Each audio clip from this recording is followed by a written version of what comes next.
noite a todos. Com muito carinho que eu estou aqui hoje, muito feliz de poder estar retornando, né, com um estudo a respeito de Jesus. Eu acho que ninguém melhor do que ele para estar perto da gente, né? Então eu vou falar um pouquinho sobre essa questão do levanta-te e anda, que é uma fala muito comum de Jesus, e é uma fala que eu acho que mais do que nunca tem feito muito sentido para a gente.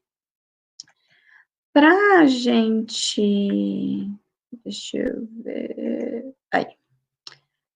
Para embasar esse pensamento, esse estudo, eu me baseei principalmente, não só, mas principalmente, no capítulo 25 do Evangelho segundo o Espiritismo, que se intitula Buscai e Achareis. Eu acho que é um capítulo de um significado muito profundo.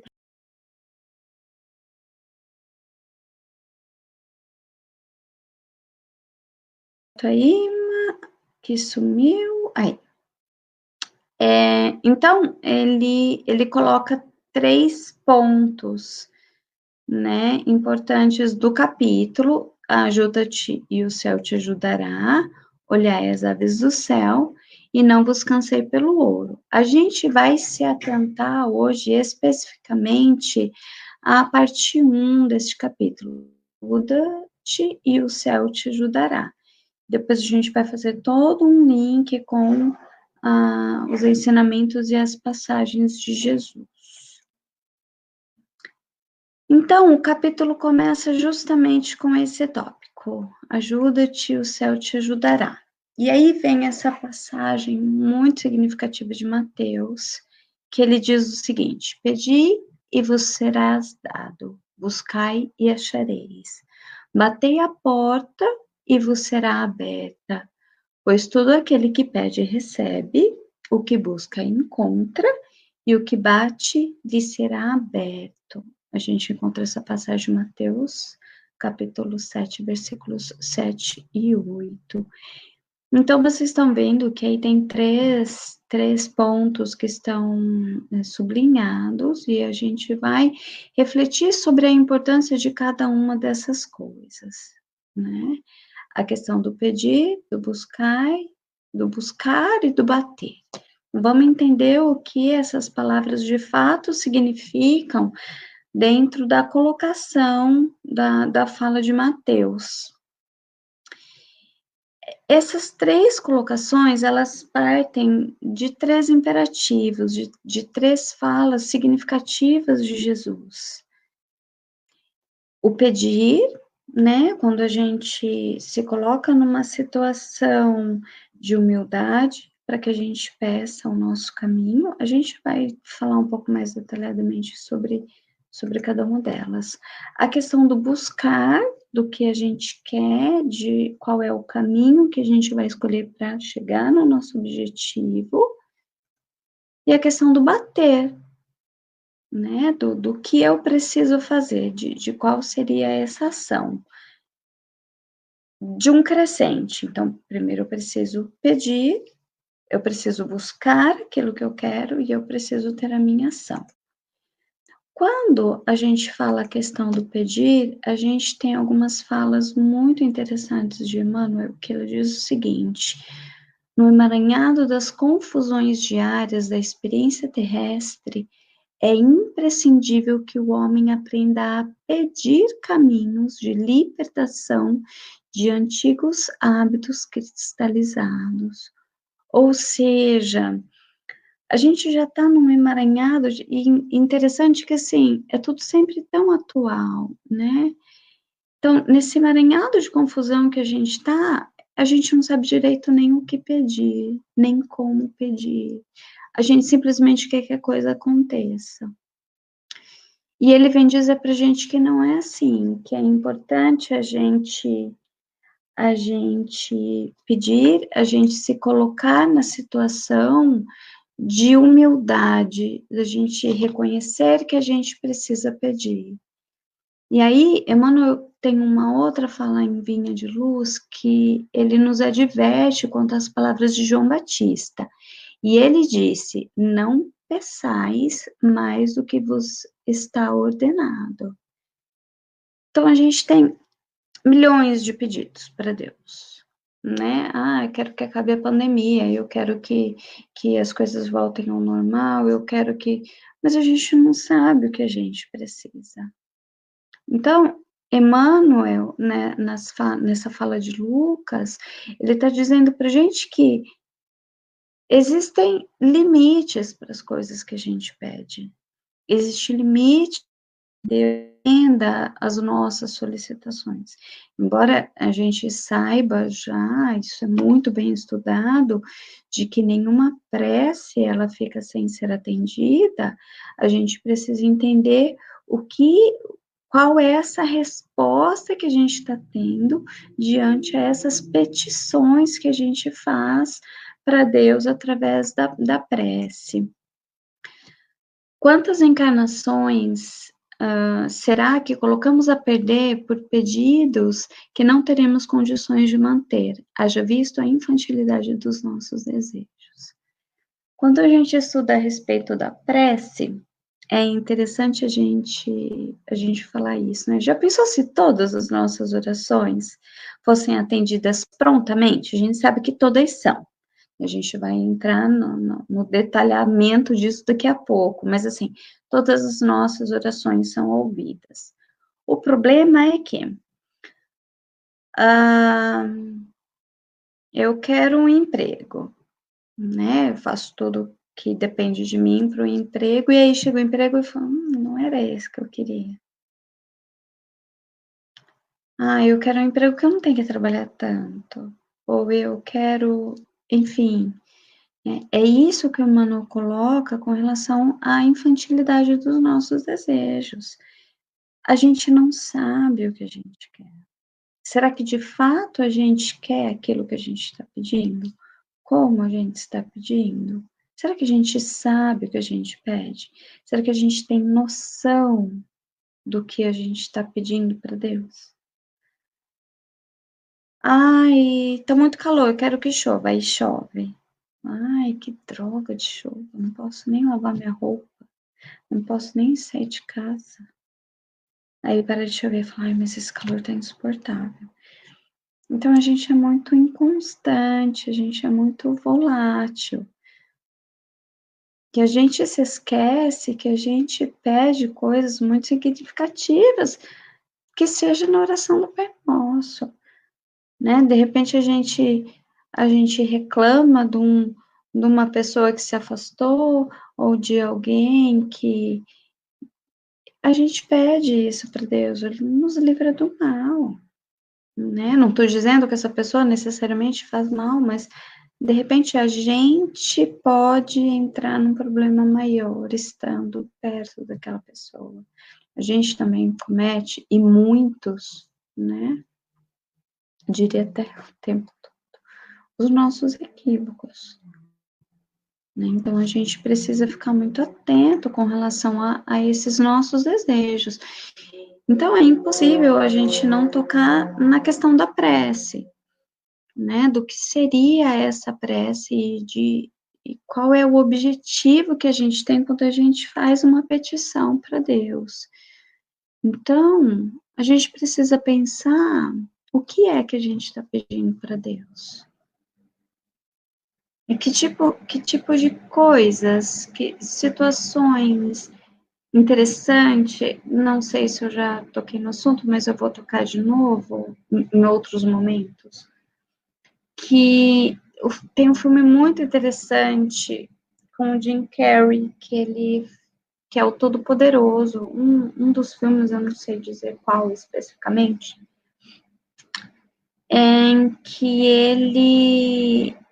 que se questiona muito isso, né? E acho que nem é o Jim Carrey, mas que tem a construção da arca, e aí é um outro ator que ele interpreta Deus e chegou até ele a missão dele construir a arca, e ele vai entendendo essas mensagens de Deus, e aquilo vai intrigando, ele vai vai fazendo, e todo mundo acha que ele está lunático, né? Todo mundo acha que ele está doido. E a esposa dele, ele é casado, tem 2 filhos, a esposa dele chega a um ponto que ela tá assim, enlouquecida, e ela sai de casa e vai para uma lanchonete para esfriar um pouco a cabeça com os filhos, e aí vem o personagem interpretado por Morgan Freeman, e ele percebe a inquietação dela, e aí ele chega para conversar, você tá bem? Tá precisando de alguma coisa? Eu falo assim,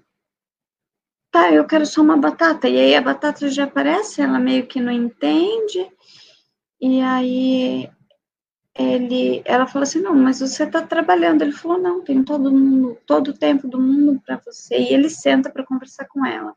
Óbvio que ela não sabe que ele é Deus.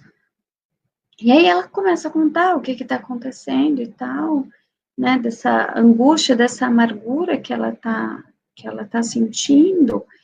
E aí ele fala assim, mas quando você pede para Deus paciência, você acha que Deus vai te dar paciência? Ou você acha que Deus vai te dar situações que você treine a paciência e coloque em prática, para que isso seja desperto em você? Quando você pede tolerância, você acha que Deus vai te mandar a tolerância ou ele vai te mandar situações que te coloquem, que te obriguem a colocar em prática a tolerância? Então ele faz esses questionamentos para ela. É até que ela cai em si e fala, não, que tudo bem, que o papel dela é acompanhar o marido no que ela chama de loucura, mas que ela entende, então, que o que ela tem pedido, Deus tem feito. Então, assim,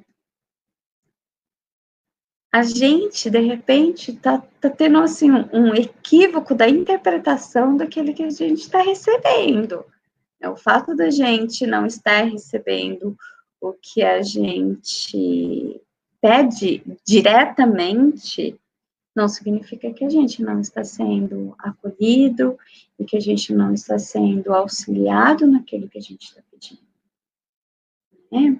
Então, eu preciso ter claro o que eu quero e eu preciso observar essa resposta que eu estou tendo.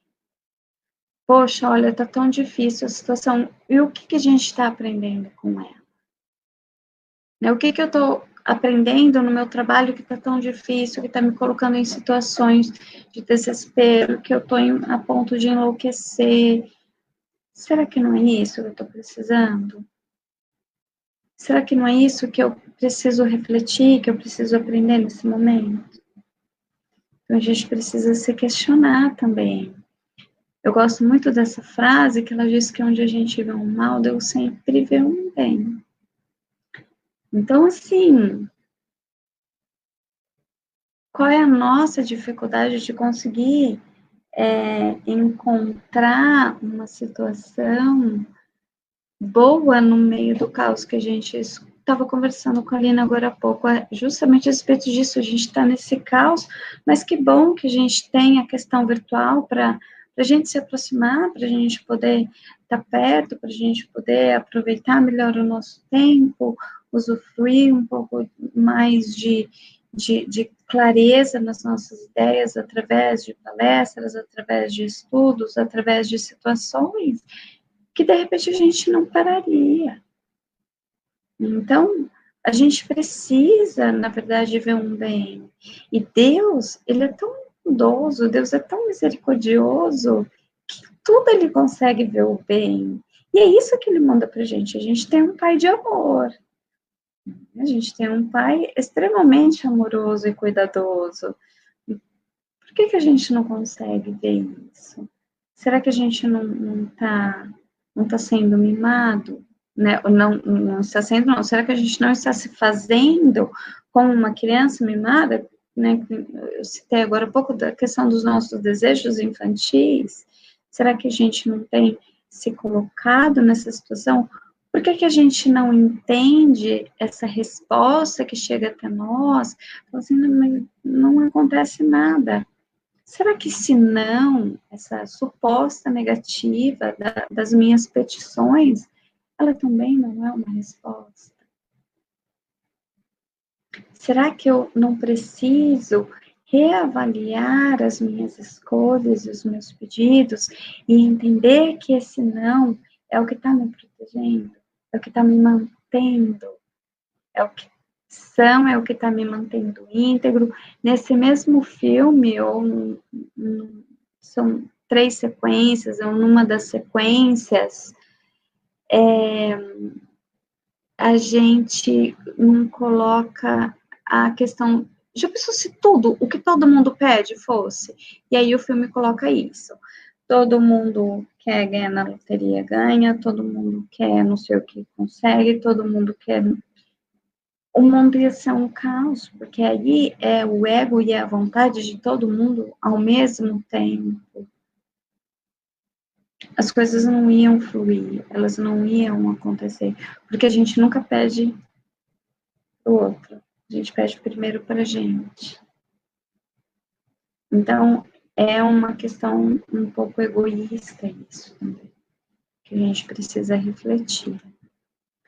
Quando a gente fala do buscar, né, o que seria essa questão dessa busca, esse caminho que a gente está precisando desenvolver? A gente vai falar de critérios e esforços seletivos, de sinceridade e objetividade e de responsabilidade nas nossas escolhas. Ou seja, quais são os critérios que eu tenho para aquilo que eu quero, né? Que critérios eu selecionei achando que aquilo pode ser bom para mim? Que esforço eu tenho para enfrentar esse caminho? Né? Qual é de fato essa sinceridade, essa objetividade que eu preciso para que aquilo esteja no meu caminho? E qual é a responsabilidade que eu tenho quando as coisas acontecem? Será que a gente consegue ser responsável de fato, né, pelas coisas? Freud tem uma frase muito espetacular que ele diz, ele questiona, né? Qual é a sua responsabilidade na desordem da qual você se queixa? Será que eu posso me queixar da sujeira que o vento está fazendo dentro da minha casa, se foi eu que deixei a janela aberta? Ou será que a gente vai se manter na posição infantil de que a responsabilidade é minha, a culpa é minha, e eu coloco ela onde eu quiser? Qual é a dificuldade que a gente tem de perceber que está chovendo, eu não fechei a janela, não importa o motivo, e aí eu reclamo da chuva que molhou todo o meu quarto. Eu deixei a janela aberta. A responsabilidade é minha. Não é a culpa da chuva. A chuva está fazendo o papel dela, que é molhar. Ela está cumprindo justamente com o propósito dela. Eu que estou equivocada na minha colocação, no meu julgamento, ou na minha intempérie, não importa. A responsabilidade é minha. Então, Freud sabiamente questiona isso. Qual é a sua responsabilidade nessa confusão na qual a gente está se queixando? Não importa qual seja a situação, né? Mas qual é a minha parcela de responsabilidade? A gente sabe que ninguém passa pelo que não precisa, né? Justamente porque a gente tem um pai de amor, a gente vai passar só. Aliás, a gente nem passa por tudo que a gente precisa, porque a misericórdia de Deus é muito mais infinita do que a gente pensa, né? Então, qual é a minha parcela de responsabilidade nisso? E aí, Joana, querida Joana, lindamente no Episódios Diários, ela vai referir que somente acontece ao homem o que é necessário para o seu progresso, exceto quando ele irresponsavelmente provoca situações e acontecimentos prejudiciais por imprevidência ou precipitação. Então, assim, a gente vai passar por situações que são necessárias para o nosso crescimento, para o nosso brilhamento, para o nosso desenvolvimento espiritual, não importa a forma que seja, mas se a gente está passando é porque a gente precisa, né? Se eu passo por uma doença, se eu passo por uma dificuldade muito grande, isso tem a ver com a minha imprevidência, com as minhas precipitações pretéritas. Não é porque Deus não me ama, Muito pelo contrário. Deus me ama tanto que Ele está me dando a oportunidade de refazer, de reparar, de reconstruir aquilo que eu tive como um equívoco, aquilo que me prejudicou, aquilo que foi fruto da minha imprevidência, da minha intempérie, da minha precipitação, do meu juízo acelerado. Então, a gente precisa de fato se policiar em todos esses questionamentos. Aí, Emmanuel, no Pão Nosso, no capítulo 109, ele vem falar assim para a gente, ó. A procura constitui-se de esforço seletivo nessa busca. É um esforço seletivo que a gente está escolhendo. O campo jaz repleto de solicitações inferiores, algumas delas recamadas de sugestões brilhantes. É indispensável localizar a ação digna e santificadora, né? Não adianta eu barganhar com Deus. Ah, e se eu ficar rico, eu vou fazer, eu vou acontecer. Não adianta. A gente não consegue saber qual é a minha ação de fato quando as coisas acontecerem. Então, a gente de fato precisa entender o que de bom aquilo que a gente está querendo vai trazer para a gente e, consequentemente, para os outros. Porque a ideia é que eu possa distribuir o que eu recebo, não importa, a gente já falou sobre isso, né? A questão de uma simples oração pode fazer uma coisa tão grandiosa para outra pessoa, né? É a mais pura das caridades, eu não preciso ter dinheiro para isso. Então, de repente, qual é a minha dificuldade de perceber as coisas que Deus me oferece? Não necessariamente as que eu peço ou como eu peço, porque Ele sabe o que é melhor para mim. Ele sabe o que eu preciso, né? Eu não sei. Eu só sei que eu quero, mas nem sempre. A gente, como pai, como mãe, a gente não deixa nosso filho fazer tudo que a gente quer. Porque a gente consegue ter uma percepção um pouco maior do que é importante para ele, do que pode ser benéfico ou não para ele. Imagina o conhecimento de Deus sobre a vida de todos nós. Ele consegue saber quantos fios de cabelo a gente tem na nossa cabeça, inclusive aquele que acabou de cair. Imagina, né? Se a gente já tem a prepotência de achar que a gente sabe o que é melhor para o outro, imagine Deus, que nem tem prepotência para isso, ele simplesmente sabe. Então, a gente precisa aí, de fato, perceber e avaliar qual é essa ação digna e santificadora daquilo que a gente precisa. Então, buscar e achareis é o princípio da lei do trabalho e, consequentemente, da lei do progresso. Né? A gente não consegue fugir disso. Só deixa eu...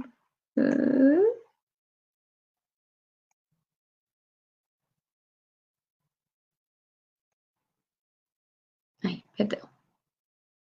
É através das buscas que a inteligência cresce e a moral se depura. E se após o alimento material o homem buscar o alimento espiritual, ele passará da selvageria à civilização, cada qual ao seu tempo. No Evangelho segundo o Espiritismo, no capítulo 25, ainda, né? Então, assim, se a gente conseguir usar a nossa inteligência para as coisas que são verdadeiras, a gente vai conseguir ter uma moral um pouco mais depurada, um pouco mais santificada, e aí a gente vai conseguir passar desse estado de selvageria. A gente está vivendo uma época que vem mostrar um pouco isso para a gente. E eu fico um pouco apreensiva se todo mundo está de fato aprendendo o que precisamos aprender. Primeiro que todos nós imploramos para passar por isso. Começa por aí. Né? Ninguém está aqui de gaiato. né? Estamos porque escolhemos, porque pedimos, porque imploramos para estar aqui passando por esse momento. Então, será que a gente de fato está conseguindo colocar o que a gente precisa, a nossa energia, o nosso amor, o nosso cuidado com o outro? Será que de fato a gente está conseguindo transpor essa barreira? Então a gente precisa se questionar um pouquinho nesse sentido, tá? E o bater, né? O que vem a ser esse bater? Sem o esforço metódico e sem o instrumento da boa vontade, é muito difícil transformar os recursos da vida carnal em obras luminosas com vistas à felicidade espiritual e ao amor eterno. O que aconteceria se Deus tivesse poupado os homens do trabalho? Então, assim, ó, você tem a sua vontade, né? Você precisa do caminho, mas você precisa da sua ação. É necessário que você demonstre o seu esforço. A gente quer ter dinheiro, mas a gente não quer trabalhar. Ou não necessário. A gente quer uma vida mais tranquila, mas a gente não faz por onde. A gente não quer ter. Eu quero estar cercada de pessoas boas, mas de repente eu não sou a pessoa boa. Então, essa colocação do Evangelho, ela vem mostrar que eu preciso do meu esforço. Que sem esse esforço metódico, água mole em pedra dura, nada vai acontecer. Senão fica a vontade pela vontade, o prazer pelo prazer. Não é isso que o Evangelho vem mostrar pra gente que a gente precisa. Não, não é isso que Deus vem ensinar pra gente que a gente precisa. A gente precisa trabalhar, que a gente precisa fazer a nossa parte, que a gente precisa fazer acontecer. Quando Jesus nos diz, busca e acharás, trabalha e produzirás, desculpa, dessa maneira serás o filho da tua obra, pois terás o mérito e serás recompensado conforme o que tiveres feito. Pronto. É simples. A gente precisa trabalhar para a gente demonstrar o que de fato a gente quer. Se eu não tiver esforço, eu não tenho mérito na minha conquista. A gente costuma dizer que aquele que não trabalha, aquele que não consegue ter o seu esforço, não sabe reconhecer o valor de um dinheiro, o valor de porque ele não faz esforço para aquilo. Ele não consegue mensurar o quanto de energia se põe para aquilo poder acontecer, para que aquilo que esteja na mão daquela pessoa tenha o valor, a gente precisa da ação do trabalho, ela precisa da ação do trabalho. Sem isso, ela não vai saber o quanto custa, o quanto vale, o quanto é significativo aquilo na vida dela. Os espíritos não vieram para poupar-nos das nossas lutas diárias, mas nos mostrar o objetivo que devemos atingir e a estrada que devemos seguir, dizendo-nos: caminhas e chegarás. Encontrarás pedras sobre os teus pés. Olha e tire-as tu mesmo. Nós te damos a força necessária se quiseres empregá-las. Essa colocação está no livro dos Médiuns, no capítulo 26. Então, assim, a gente tem uma espiritualidade inteira ao nosso lado. Né? O que, graças a Deus, menos falta para a gente é espírito querendo nos ajudar. Tem os que querem atrapalhar, mas também é uma escolha nossa o lado que a gente vai ficar aí. Mas assim, por que a gente não pede direito? Por que a gente não faz o que precisa ser feito? A espiritualidade está ali, ela quer nos ajudar. mas a gente tem que fazer a nossa parte, senão ela não vai funcionar, né? O espírito não vai fazer por mim. Ah, eu quero ir bem na minha prova. Ótimo, a espiritualidade está aqui para te ajudar. Estude, faça a sua parte. Ao invés de ficar no telefone, vai lá estudar, pega o livro. Não importa. É necessário o nosso esforço, né? Nós te damos a força necessária se quiseres empregá-las, né? Então ele está dizendo, a gente vai estar com você, eu só não posso fazer por você. Né? Não é isso que a gente às vezes fala para os nossos filhos? Eu tô aqui, eu falo para minha, mamãe te ajuda, mas guarda essa bagunça que você fez, a mamãe está aqui para te ajudar. Mas faça você precisa, isso é importante. É o que a espiritualidade faz com a gente. No livro Segue-me, Emmanuel vai dizer o seguinte: em linguagem de todos os tempos, isso quer dizer, desejar ardentemente as oportunidades aparecerão. Empenhai-vos a encontrar os objetos de vossos anseios e tê-los-ei à vista. Todavia, é preciso combater o bom combate, trabalhar, agir e servir, para que se vos descerrem os horizontes e as realizações que demandais. Semelhantes princípios regem as leis da prece. Ou seja, eu estou pedindo, eu estou fazendo a minha parte para aquilo acontecer, eu estou demandando, né, o esforço que precisa para aquilo acontecer. Ah, eu quero um emprego. Espiritualidade está aqui para ajudar a gente. Eu estou indo atrás, eu estou buscando, eu estou me aprimorando, eu estou encontrando meios para que aquilo possa acontecer, né? Eu estou acordando cedo para procurar emprego, eu estou, enfim, né? Qual o esforço que eu estou fazendo para que aquilo possa acontecer? Sem esse esforço, minha prece não vai ser ouvida. As coisas não vão acontecer, porque depende de mim. Tem que depender de mim. Né? Nem sempre o outro está disposto a fazer por mim. E ele não tem que fazer por mim. Sou eu que tenho que fazer por mim. Não importa o quê. Né? Se eu conseguir entender isso, a gente vai sofrer muito menos.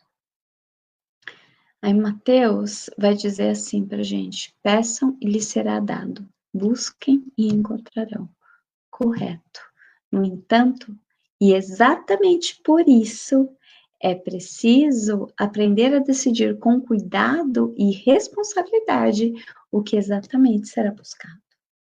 Então, ele vem reafirmar o que a gente colocou há pouco, da questão da nossa responsabilidade nas coisas. Né? Será que eu sei de fato o que eu quero? Ah, eu não aguento mais o meu patrão, não aguento mais o meu patrão, não aguento mais... Pronto, perdeu o emprego. Você não pediu de uma certa forma para sair disso? Será que era isso mesmo que você queria? Ai, não aguento mais, não aguento mais. Nosso pedido foi aceito. Eu estava fazendo esforço para isso, mesmo que inconsciente, mesmo que eu não tenha força para entender e força para perceber que a minha ação, o meu pensamento, está levando as coisas a acontecerem. Então, sim, é a minha responsabilidade. Vai acontecer o que eu estou buscando. Eu preciso de consciência para conseguir perceber isso, né? E aí eu vou contar uma história rapidinho. Então, narra-se que certa feita, um grupo de monges estavam andando por um caminho e, de repente, eles encontraram um carro, né, com uma pessoa que estava atolado e tal. E esse cara estava quietinho ali, pedindo para Deus, rezando. Né, tira meu carro do atoleiro, faz alguma coisa, me ajuda, Deus, me ajuda, Deus. E estava lá quietinho, rezando e tal. Os monges passaram por ele, o mestre não falou nada, ficaram todo mundo quietinho e seguiram o caminho. Um pouquinho mais para frente, eles encontraram uma outra pessoa, que também estava com o carro atolado, e essa pessoa xingava, e gritava, esbravejava, e estava bravo, e estava todo sujo, e estava com muita raiva, e meu Deus, por que comigo? Por que tudo comigo? Né? E ele estava fazendo um esforço sobre-humano para tirar aquele carro daquela situação, daquele atoleiro. Aí, o monge virou e falou assim: ó, vamos ajudar esse moço aí, né? Vamos ajudar essa pessoa. Um mestre propôs para eles. Todos foram lá, ajudaram, tal, e o cara ficou feliz porque o carro saiu do atoleiro e tudo mais. E aí, quando eles chegaram lá, onde eles precisavam chegar, que eles estavam num momento de reflexão, um dos discípulos questionou o mestre, né? Por quê, né? Que é que, deixa eu só voltar aqui um pouquinho, desculpa, que eu não entendi, a pessoa que estava lá, rezando para Deus, que estava fazendo, né, estava quieta, estava em paz, a gente não ajudou e a gente foi ajudar justamente quem estava xingando, quem estava bravo, quem estava gritando, estava blasfemando contra Deus, eu não entendi. E é isso que o mestre disse, falou assim, então, o primeiro estava inerte, ele queria que Deus fizesse as coisas por ele. O segundo estava bravo, estava irado, mas ele estava fazendo todo o esforço para sair daquela situação. Então, assim, será que a gente está fazendo esforço para sair da situação que a gente se queixa? Ou será que a gente simplesmente está pedindo para Deus mudar a nossa vida como num passe de mágica? Será que nessa situação difícil que a gente está passando, de pandemia, será que a gente está fazendo a nossa parte? Será que eu estou conseguindo olhar para o outro com mais amor? Ou será que, ai, o outro é o outro, ele que cuide dele? Será que eu estou conseguindo mudar o que eu preciso mudar, essa situação toda? Então, assim, que esforço que a gente está fazendo? Não adianta só eu rezar. Não adianta só eu pedir para Deus. Eu tenho que mover montanhas. Eu preciso ter fé. Então, aí, a gente vai fazer um paralelo com as curas de Jesus, para que a gente, de fato, consiga entender o que isso está significando, né? O simbolismo disso tudo para a gente. Porque, embora pareçam coisas totalmente apartadas, distanciadas, não, são coisas extremamente intrínsecas, quase que grudadinhas uma na outra. Então, assim, a gente tem conhecimento de inúmeras curas que Jesus fez, né? Eu coloquei essas três figuras para a gente conseguir visualizar um pouco. A gente tem a cura da mulher hemorrágica, a gente tem a cura do cego de nascença, a gente tem a cura do paralítico do tanque de Betsaida. Então, assim, pouquíssimos exemplos de uma situação toda grandiosa, que a gente sabe que foi a vida de Jesus, né? O que tem de semelhante? Eu ia falar, o que vocês acham? Eu ainda acho que vocês estão bem pertinho de mim. Eu vou conseguir escutar vocês.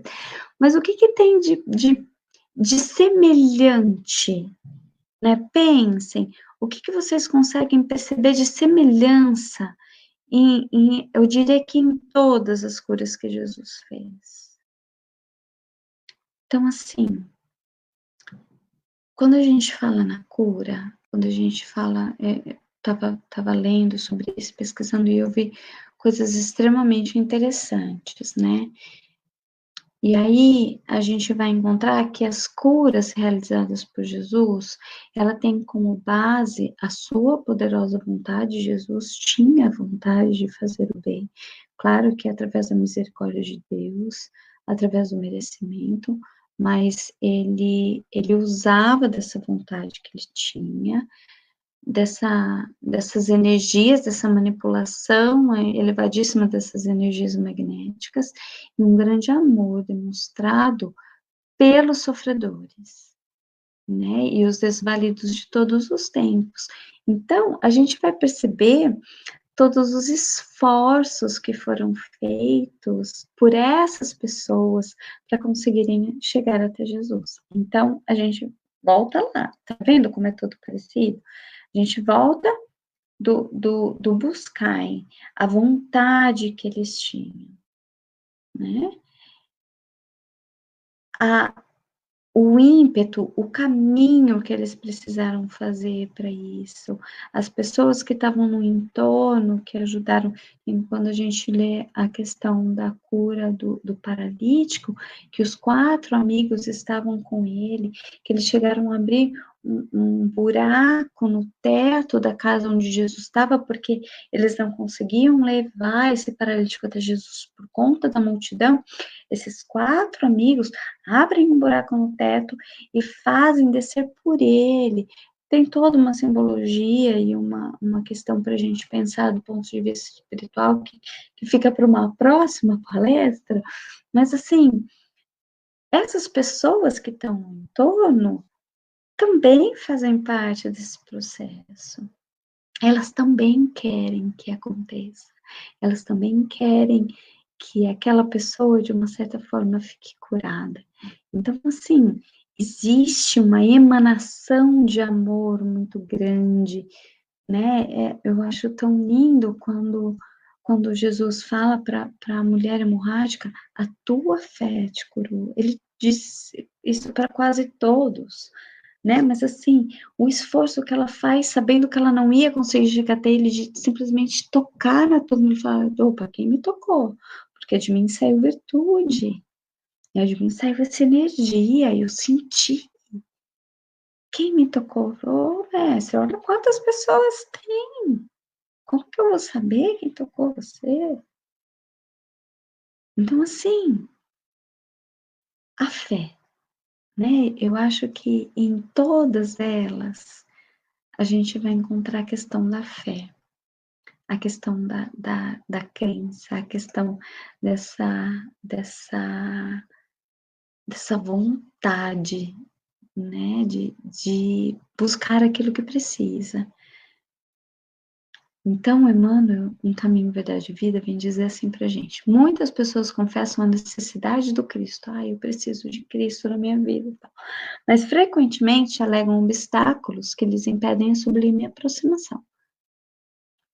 Todavia, para que nos sintamos na vizinhança do Mestre, como legítimos interessados em seus benefícios imortais, faz-se imprescindível estender a capacidade, dilatar os recursos próprios e marchar ao encontro deles sob a luz da fé viva. Ou seja, faz a sua parte. Tenha fé, mas faça a sua parte, faça o seu agir, né? Bata na porta, tenha o imperativo da ação. E a gente vem entender que quando a gente acredita que tudo tem solução, a gente acha que é otimismo, e não é, na verdade é fé. Né? Quando a gente entende que esse caos que a gente está vivendo vai chegar ao fim, e que a gente precisa aprender, que a gente vai se modificar, que muitas coisas irão ser modificadas, mas que tudo ficará bem, isso não é otimismo. Eu não sou uma pessoa otimista, eu sou uma pessoa que tem fé. Porque eu de fato não vejo, mas eu sinto que é isso que vai acontecer. E aí o Evangelho vem dizer para a gente que a fé é a confiança, perdão, que se tem na realização de uma coisa, a certeza de atingir determinado fim. Espécie de lucidez que permite que se veja em pensamento a meta que se quer alcançar e os meios de se chegar lá. Quem a possui caminha com absoluta segurança. Ela pode dar lugar a que se executem grandes coisas. Né? Quando Jesus pede, acho que para Pedro, não me falha a memória, vem, eu tô caminhando, vem, caminha. Que ele deu alguns passos e de repente ele vira e fala assim, eu tô caindo, tô me afogando. Aí, homem de pouca fé. Então, quando a gente tem certeza do que vai acontecer com a gente, isso é fé. Mas assim, não é simplesmente ter certeza, eu preciso fazer por onde? Eu preciso colocar a minha força, a minha energia, eu preciso encontrar meios para se chegar até lá. E aí, mas eu acredito que isso vai acontecer, isso é a fé. Então, eu preciso desse momento, assim, desse imperativo de ação. E aí eu pergunto, como que está a nossa confiança em Deus? Assim, ó, confiar em Deus não significa ser imprudente. Ai, Deus vai me salvar. Deus vai me salvar se eu fizer minha parte. Eu costumo dizer assim, eu confio em Deus, mas eu tranco a porta da minha casa. Eu preciso fazer a minha parte. Eu preciso acreditar em Deus, mas eu preciso permitir o agir. Eu preciso agir. Até para que Deus perceba que de fato eu quero aquilo. Né? Como um moço que estava brigando com o carro. Ele estava fazendo acontecer. Ele estava tentando. Então, ele mereceu a ajuda que precisa. Será que Deus usa isso também? Não? Deixa eu ver se realmente precisa. Se realmente, né, quer essa ajuda toda, né? Como que está a nossa fé? Né? Até que ponto, né? O quanto de energia e de força eu estou colocando para que aquilo possa acontecer, né? A força que eu coloco, essa força que vai me movimentar, que vai me fazer agir, quanto de energia eu estou gastando naquilo? Eu tenho certeza que vai acontecer, mas quanto de energia eu estou colocando? Né? É muito importante a gente se questionar sobre isso também. E eis que Jesus então vai dizer assim, ó, levanta-te, toma o teu leito e anda. Eu acho que é uma das frases que eu mais gosto de todas as curas de Jesus, quando Jesus diz, levanta-te e anda, né? A partir de agora você está enxergando, vai e conte para os outros, caminha, né? Vai e não peques mais. A tua fé te curou. Né? Tantos os imperativos que Jesus coloca nessas situações e que eu acho fantástico e que isso vem de encontro com tudo isso que a gente está falando, assim, meio que fechar com chave de ouro, porque assim, Jesus fez as curas por merecimento, por necessidade de aprimoramento do espírito, pela misericórdia de Deus, mas em todas elas, Jesus dá um imperativo de ação para essas pessoas. Vai e não peques mais. Levanta-te e anda, né? Ele estende a mão e fala, viu? Ele não pega no colo. Ele simplesmente deixa as coisas a cargo da própria pessoa. Você não está com vontade, você não teve fé, você não veio até mim, então vai agora e continue fazendo a sua parte. Né? Toma-te o teu leito e anda. Eu fiz a minha parte. Agora faça você a sua. Modifique o que você não está feliz. Usa o que tem de bom para o que é bom. Entenda a situação que você vive. A gente precisa disso. E a gente precisa fazer a nossa parte nesse processo todo. né? O que Jesus está pedindo para gente? Ele só está pedindo para a gente fazer a nossa parte. Olha, eu estou aqui com você. Você não está sozinho. Mas você precisa fazer a sua parte. Né? Seja no que for. Será que de fato a gente tem feito a nossa parte? Será que de fato a gente tem buscado o que a gente precisa nos momentos mais caóticos que a gente está vivendo, ou que a gente tem vivido, ou que a gente tem sofrido? Será que de fato eu tô colocando a energia que eu preciso para aquilo modificar? Então, eu de fato preciso me conscientizar de que Jesus está comigo, de que Jesus vai me curar, de que Jesus vai modificar a minha vida. Mas que sim, eu tenho que fazer. Primeiro, porque eu não passo pelo que eu não preciso. E segundo, que eu preciso dar valor àquilo que Jesus está fazendo por mim. E aí, Chico brilhantemente vem dizer assim pra gente: a vida é feita de momentos. Momentos pelos quais temos que passar, sendo bons ou não, para o nosso aprendizado. Nada é por acaso. Precisamos fazer a nossa parte, desempenhar o nosso papel no palco da vida, lembrando de que a vida nem sempre segue o nosso querer, mas ela é perfeita naquilo que tem que ser. A espiritualidade não tá a meu bel prazer. Jesus, Deus, não tá aqui para me servir. Então, eu preciso entender que a vida que eu tenho é a que eu preciso, que a situação que eu estou passando é a que eu preciso aprender a passar por ela, eu preciso aprender com ela, eu preciso agir apesar dela. Não dá para eu me enfiar num buraco e renegar a minha sorte a situações outras que não a minha própria responsabilidade. Né?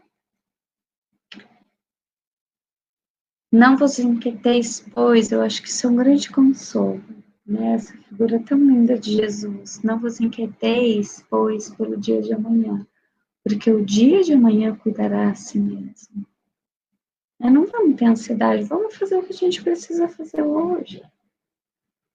Né? As aves dos céus, elas não colhem, né, o alimento, mas elas não morrem de fome. Então, para cada dia tem as suas coisas. Que a gente saiba olhar para tudo que a gente vive com mais amor, mais apreço e com mais responsabilidade da nossa ação, com mais necessidade da gente agir diante daquilo que a gente está vivendo. Então, para a gente concluir, que a gente faça a nossa parte, né? Que a gente busque em nós a nossa mais pura comunhão com Deus. Que não nos percamos em nossos desejos imaturos e infantis, quais crianças mimadas e egoístas.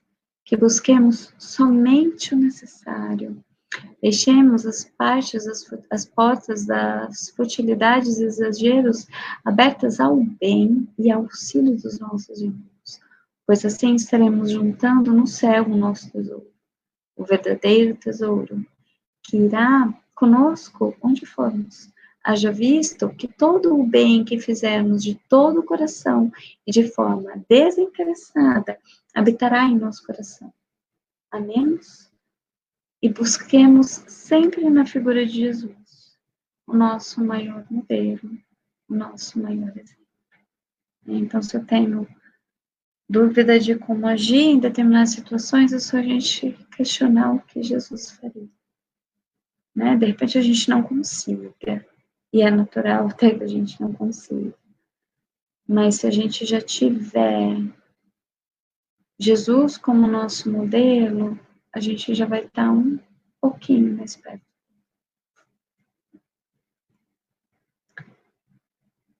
Então que a gente possa, né, estender a nossa mão para Jesus que a gente possa aceitar esse convite dele, para que a gente levante, para que a gente ande, para que a gente se refaça, para que a gente busque o que é essencial para o nosso desenvolvimento e para o nosso aprimoramento como ser.